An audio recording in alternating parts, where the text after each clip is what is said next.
If the news says inflation is 3%, why does it feel like my life got 20% more expensive? So I did something simple. I grabbed my receipts and my bank statements, and I calculated my real inflation rate. Not the average number on TV, my number. And what I found shocked me because it explained why my money felt tighter even though my income didn't change much. I'm not going to tell you the final percent yet. I'll show you the exact number near the end, because once you see how this works, you'll want to calculate yours too. Quick note, this is education, not financial advice. This is just math using your own spending. Now here is the main idea. The inflation number you hear in the news is an average, but you are not an average person. You don't spend money the same way everyone else does. So even if the news says inflation is low, your personal inflation can be much higher or lower. It depends on what you buy the most, and that is why two people can live in the same city, hear the same inflation number, and have totally different money stress. So I wanted to stop guessing. I wanted one simple answer. How fast did my real cost of living go up? And here's how I did it. I did it in a way that is easy, fast, and honest. No fancy apps needed, no deep math. Just 3 steps, but I'm not going to list the steps like a school lesson. I'm going to walk you through it like a story because this is exactly how I found out. First, I picked one month. The same month last year and the same month this year. You can pick any month, it just needs to be the same month so it's fair. Then I pulled my spending for that month and I only looked at the basics.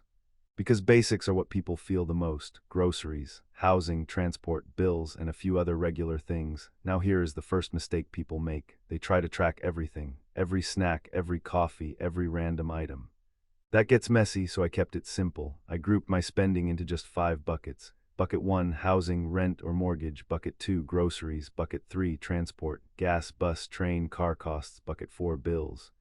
Phone, internet, utilities. Bucket 5, everything else. And right now I want you to notice something. Even if you hate budgets, you can do this once. This is not about tracking forever. This is about getting a real number once so you can see the truth. Now here is the second mistake people make. They compare prices of one item, like eggs or gas, but your real inflation is not one item, it's your full life. So instead of looking at one price, I looked at how much I spent in each bucket, last year versus this year. Now it gets interesting, because when you do this, you start to see what is really hitting you. Some buckets barely change. Some buckets explode, and one bucket usually does most of the damage. In my case, there was one category that was quietly destroying my money, and most people ignore it because it's not as obvious as groceries.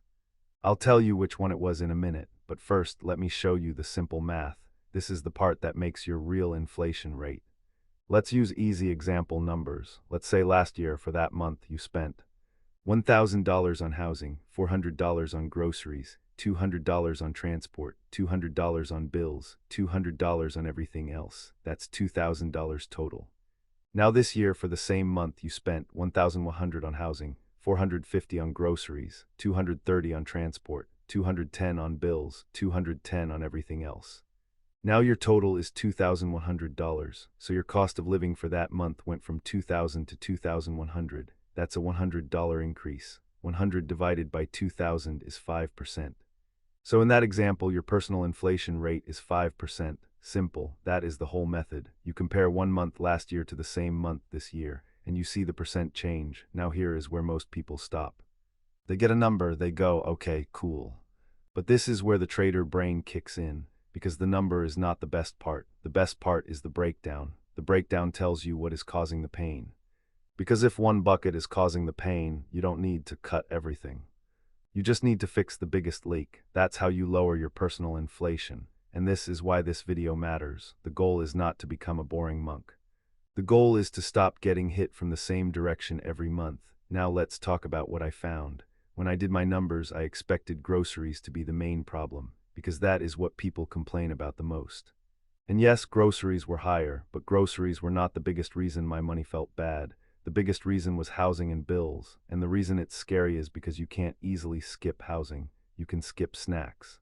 You can skip random shopping, but you can't skip rent. So if your housing went up, your personal inflation rate can jump fast even if everything else stays calm.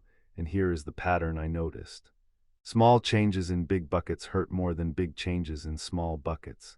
Let me say that in a simple way. If your bills go up $20, you feel it a bit. If your rent goes up $200, you feel it every day.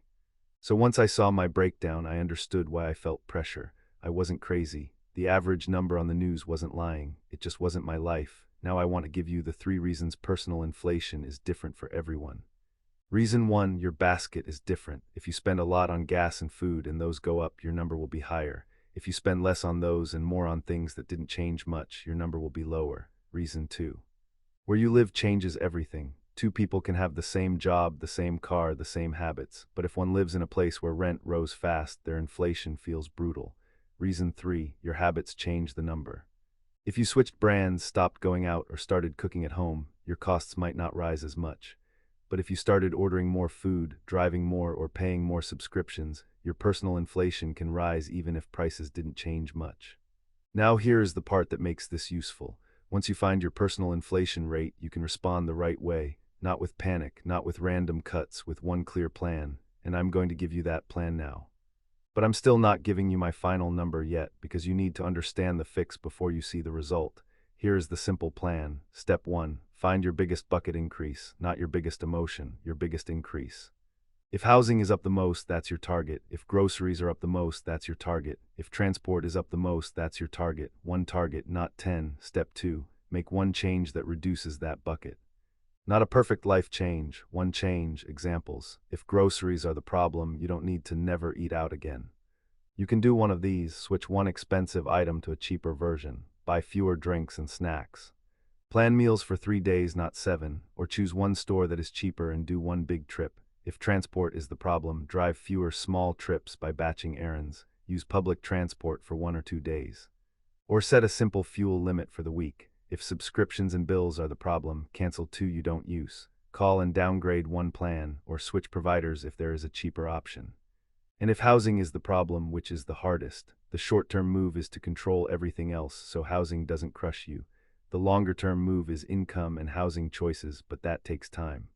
The key is to stop pretending housing can be fixed with coffee cuts. It can't, so you need a real plan. Step 3, protect your money from emotions, because when costs rise, people do something dangerous. They either give up and stop trying, or they take risky shortcuts. They trade too aggressively. They gamble on a quick win. They YOLO to catch up. That's how people go backwards. So here is the rule that protects you. The 48-hour rule. Anytime you feel like making a big money move, wait 2 days. Big move means buying something expensive on a feeling, taking a risky trade because you feel behind.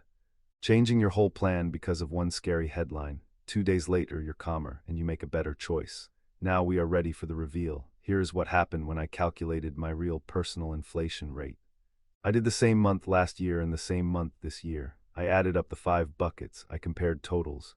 Then I checked the percent change, and my personal inflation rate was about, insert your real number, percent. Again, that is my number for my spending. Yours will be different, but here is the important part. Once I saw it, I stopped guessing. I stopped feeling like money was mysteriously tighter. I knew why, and then the fix became simple. I focused on the one bucket that caused most of the rise, not everything, just the biggest leak. Now let's recap this whole video in a simple way. The inflation number on the news is an average, but your spending is personal. So your inflation is personal. To find your real inflation rate, pick 1 month last year and the same month this year.